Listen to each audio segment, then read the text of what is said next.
నుంచి ఒక్క పొరగాడు కూడా కనిపించలే అన్న. అస్సలు పైసలు లేవు మన కాడ, ఏం లేవు అన్న. ఇవాళ ఎట్లాగైనా ఒకరిని పట్టుకోవాలన్నా. ఖచ్చితంగా పట్టుకున్నాను రా, ఎవరినో ఒకరిని పట్టుకొని కిడ్నాప్ చేసి అమ్మేతాను రా. రే ఆగండ్రా, అగో పోరగాడు దొరికిండు, చలో పోదాం పార్రీ.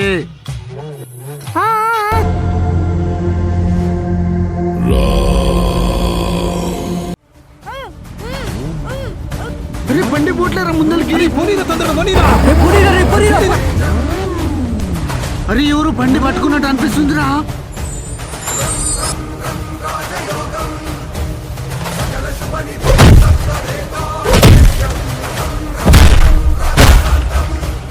రే పవన్ ఎక్కడ ఉన్నావురా? పవన్ నానా పవన్